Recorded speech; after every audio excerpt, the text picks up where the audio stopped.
morning Year 5 and welcome to day 3 of our week of focusing on calculation. So yesterday I asked you to spot some mistakes and identify where I went wrong. Here are your answers if you want to pause and have a look at those. Obviously you may not have worded your explanation in quite the same way, but as long as it's a clear explanation and you have used mathematical vocabulary, well done. Okay, so starting off today then, we're going to do our calculation practice. So I'm going to put your calculations here, no time limit, choose the colour that you're going to work on and then pause the video. And when you're finished, come back and check your answers. Okay, so here are your answers. Right, moving on then today. So today we're going to start thinking about how we're going to apply our calculation knowledge to problem solving, and I'm going to talk about using different methods that you might use to do that. So the numbers might not be as high or low as the ones we've used before, but it's the concept of the problem that we're working on today. So the first thing you might do is use a concrete representation of the problem. For example, use objects to represent different items. So for this one, I've suggested using concrete materials. Now, if you're in school, you might be using Molten Ink or anything like that. I'm going to use buttons, but you can use anything. It doesn't all have to be identical. So let's have a look at the problem. 6 eggs fit in a box. If I have 34 eggs, how many boxes will I need? Obviously, once you get to problems where the numbers are much, much bigger, it does become harder to use concrete, but it's always a fallback if you need it. So 6 eggs fit in a box. So I've got 34 buttons here. Each one's going to represent an egg, and I'm going to put them into groups of 6. That's 1 egg box. That's 2 egg boxes.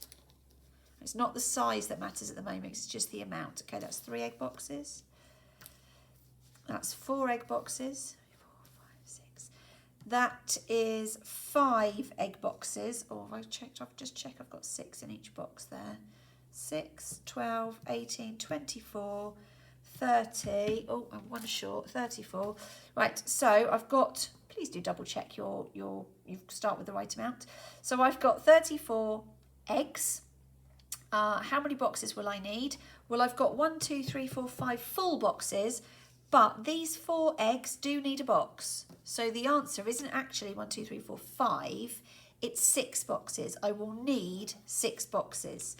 A little bit different to if the problem said how many boxes will be full. It will be 5, but we do need 6 boxes. So that's one strategy you can use to problem solve. Our next strategy is to draw your problem. Now this has an advantage over the concrete representation because you don't need anything apart from something to write with and write on. And it's very, very similar, although you might find to start with the concrete and then move on to visual is easier. Okay, let's have a look at the problem. Kate had £327 in her bank account and spent £248 of it on a new television. How much money does she have left in her account? Well, if I was to draw a bar model, there are different versions of a bar model. I'm going to start by drawing this bar, which is going to represent how much money is in her bank. So that's £327. I'm then going to do another little bar here to represent the television. Now there are different ways of doing this. Your bar model could look quite different to mine. As long as you've worked out what goes where and what you need to calculate, you're fine. How much money does she have left is going to be represented by this gap here. So this is what we need to work out. Now a bar model is not going to solve the problem for you. When we did it with a concrete, we didn't then have to do a written calculation. What a bar model does is help you to work out which written calculation you need. So I've got a total here and I'm taking something away. So now I know that I need to do 327 take away 248 to find my answer. Okay, so she has got £79 left in her bank account. Okay. Another method you might use is to do a problem or to draw a diagram or a table of your problem. Let's have a look. Sanjay is making up jugs of squash for a party. He puts 250 millilitres of squash in the jug and then adds 1 litre of water. If he has 2 litres of squash, how much water will he need? So you could do a table here to work out what you need. So I've got squash here, and this is really a ratio problem, which you might have spotted from our ratio work a couple of weeks ago. So he puts 250 millilitres of water, 1 litre, of squash, 1 litre of water. So if it was 500 millilitres, it would be 2 litres of water. 750 millilitres would be 3 litres. 1000 millilitres, which of course is 1 litre, would be 4 litres of water. And here we could stop and say, well, actually, if I've got 2 litres of squash, I'm at 1 litre and I need 4 litres of water. So for 2 litres, I would need 8 litres of water. Or you could carry on filling in your table. Okay, you do of course need to know, to be able to solve this, that 1000 millilitres is a litre.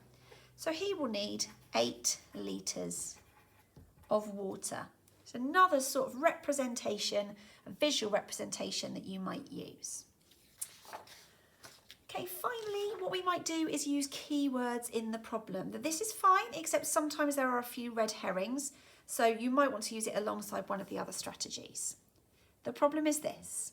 Gunnar has £126 coins which he wants to share equally between his 3 money boxes. How many coins will be in each money box? So really what I want to do is find the key words there, and the key words here are he wants to share equally. Now I know that division is sharing equally, so that's that. Between his 3 money boxes, how many coins will be in each money box? So I've worked out that what happens here is a division. Again, identifying those clues is not going to solve the problem for you. It's just about working out which operation you need to do.